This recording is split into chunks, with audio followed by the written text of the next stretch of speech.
Well, hello everybody. I'm Ian Lockwood with Toole Design Group, and I'm very pleased to speak with you today. I'm going to be talking about making a difference through a transportation lens. I'm going to start with a little history. Cities have been around for about 6,500 years, and so therefore streets have been around that long as well. And they're all about walking for the longest time, and then we domesticated horses, invented transit, bicycles, and the new kid on the block is the automobile, which has only been popular for about 85 years, and so we had about 6,400 years so of perfecting cities with values and feedback loops and so forth. And then we took a dramatic departure about 85 years ago, just one lifetime ago, because of modernism. And the modernists came in the 10s to 30s and changed things because of the invention of the car.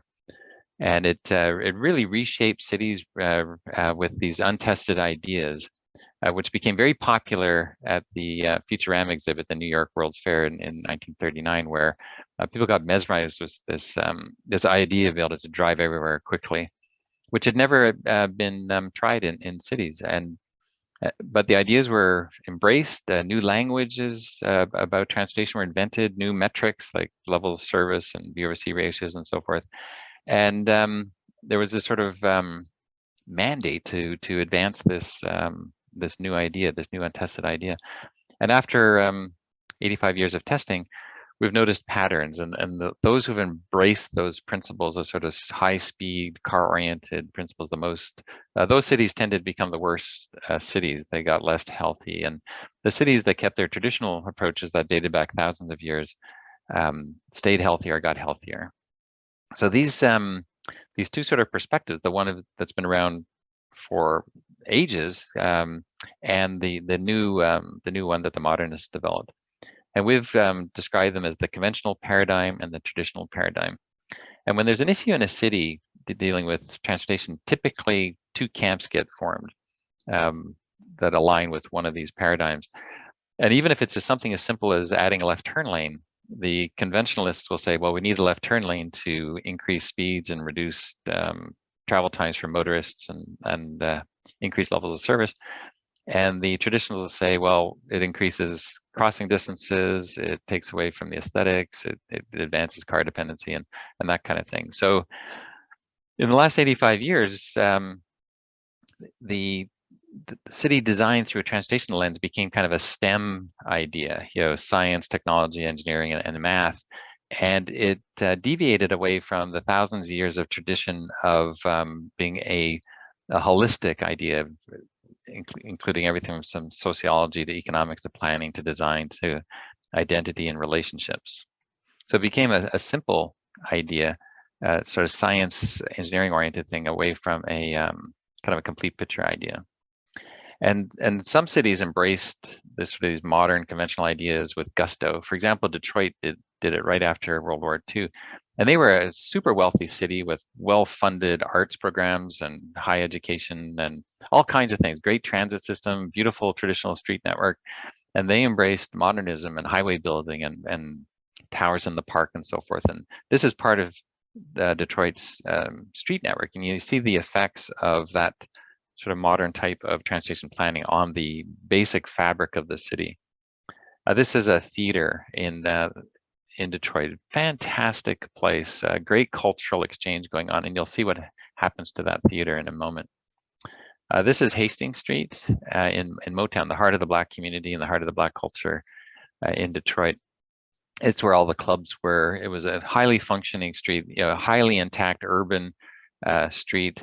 And this is where all the business relationships and social relationships and synergies were centered in the community. I just want to point that church out where that yellow arrow is, because you'll see that in the next photograph. And the modernists came along with their new transportation ideas and blasted a highway right down the Hastings Street corridor. And this is what it looks like today. They completely obliterated the beating heart of Motown and severed all of those business connections and social connections. There's that church. And in the next slide, you'll see the same yellow arrow, and it completely decimated the community. It became a logistics sort of truck area from a highly functional community. And that church, or sorry, that theater became a parking garage. So there's a metaphor for what happened to Detroit. And of the 1.8 million people that lived in the city, 1.2 million people left and went to the suburbs and became car dependent. And the rest of the city, the people who remained, couldn't afford the infrastructure and upkeep, and the place went bankrupt. Here's my buddy Neil by where the old stage was in that theater. And it just didn't affect the minority and low income neighborhoods. It affected the whole city. And so here's some affluent neighborhoods that declined dramatically. And this is what it looked like. It looked terrible. The identity of the city was highly damaged. And so 10 or 15 years ago, we did a project to remove Interstate 375 and restore Hastings streets and all of those connections and relationships that were severed by the wrong-headed highway building. And we kind of got laughed out of town. It was such a crazy idea. This is Motown. This is where we build cars, and this is where we need, infrastructure to handle, all the traffic. And interestingly, the urban infrastructure handled 1.8 million people, and the highway infrastructure can only handle 600,000 people.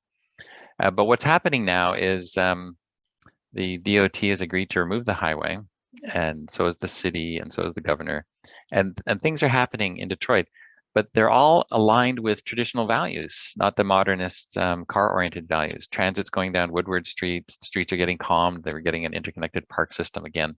Arts are coming back and expressed in the public realm.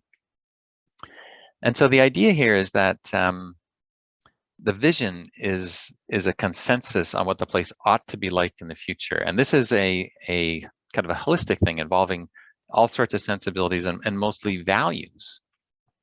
And this sort of clash of values occurred in Brampton, Ontario. They're expanding their city to the west in a place called Heritage Heights. And on the left is the highway plan that the Ministry of Transportation is pushing, this Highway 413. It's kind of a suburban highway arterial-based plan.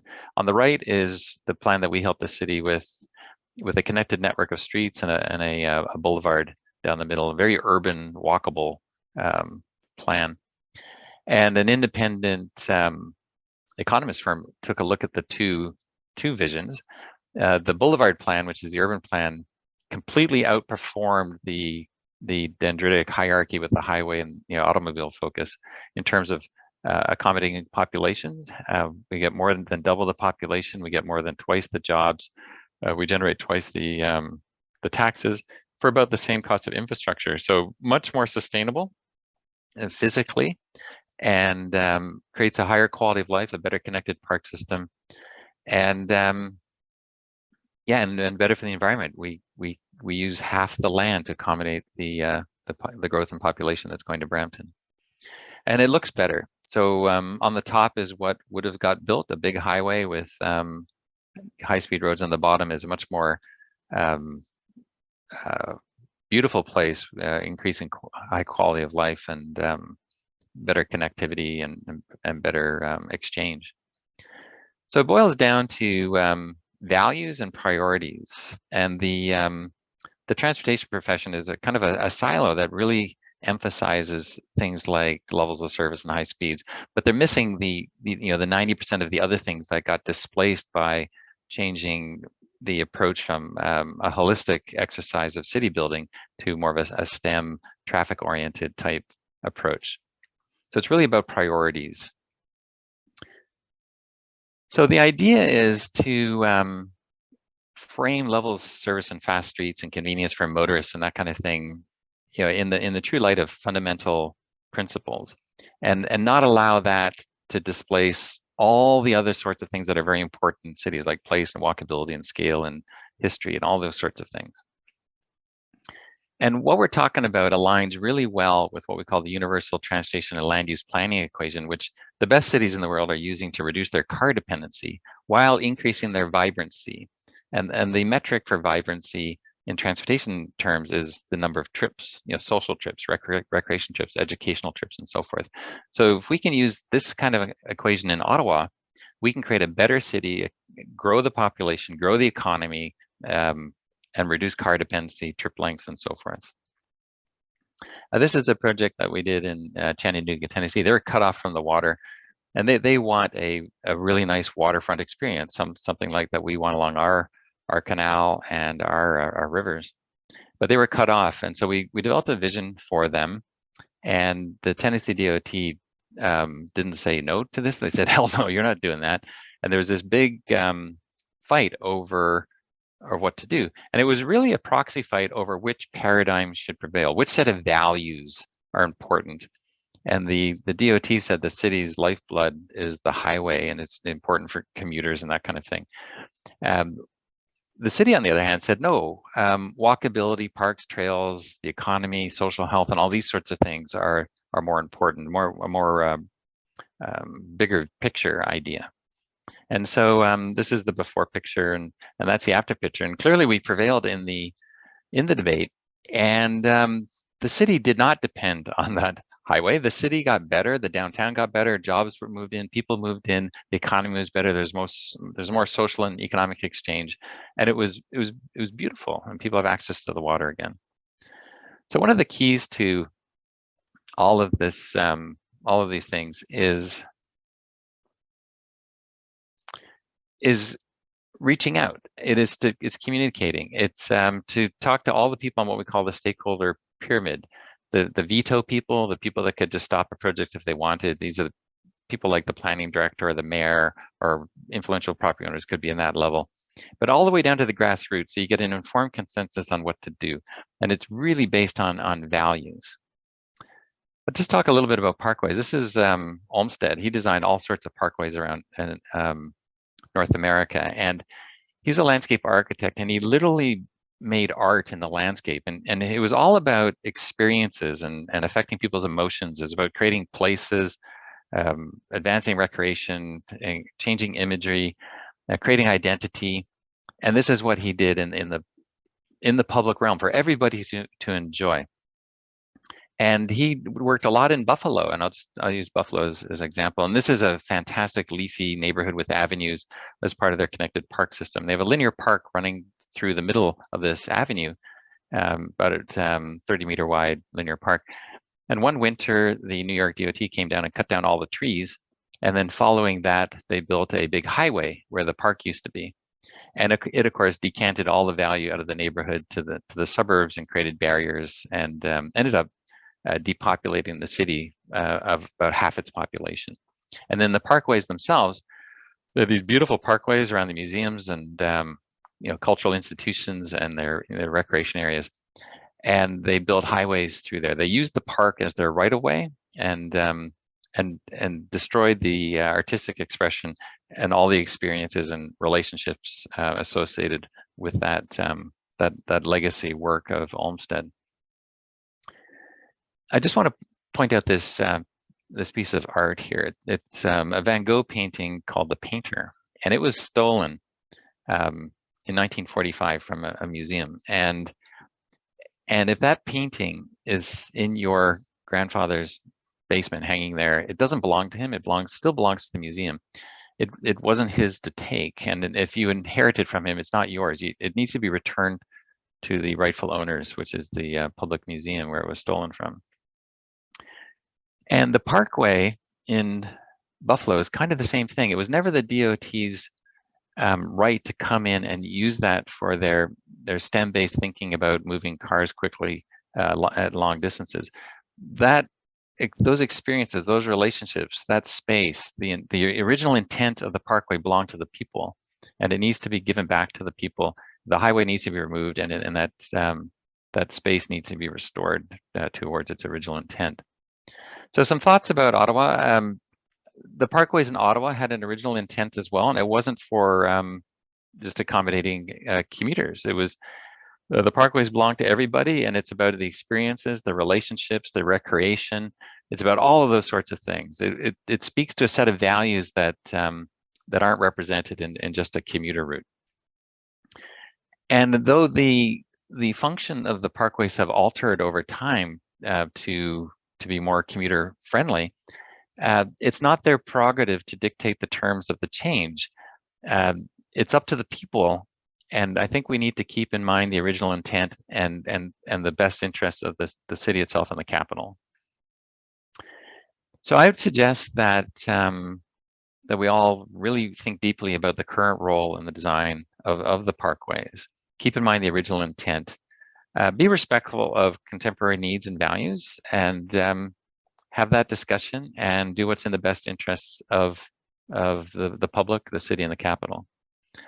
This is an aerial photograph of Ottawa, and you can see there's just so many streets all over the place, and every single one of them is friendly and comfortable for people to drive on. But the same cannot be said for people walking, people rolling, people cycling, people jogging, people recreating, kids, people with various disabilities. That's not the case for them. The streets are the biggest part of the public realm, and they've been monopolized by one user group, the motorists. And I would say perhaps there is room for changing a few of these to be much more friendly for all those other user groups that used to be just normal in cities 85 years ago and before that for thousands of years. So I'd consider while you're doing this, thinking about network changes. They can help position your ideas for success. Consider that pyramid that we talked about. Strive for an informed consensus so people like what's going on, but know why they like it. Emphasize priorities and values, and not this sort of modernist idea of balance where you have to have high levels of service for motorists.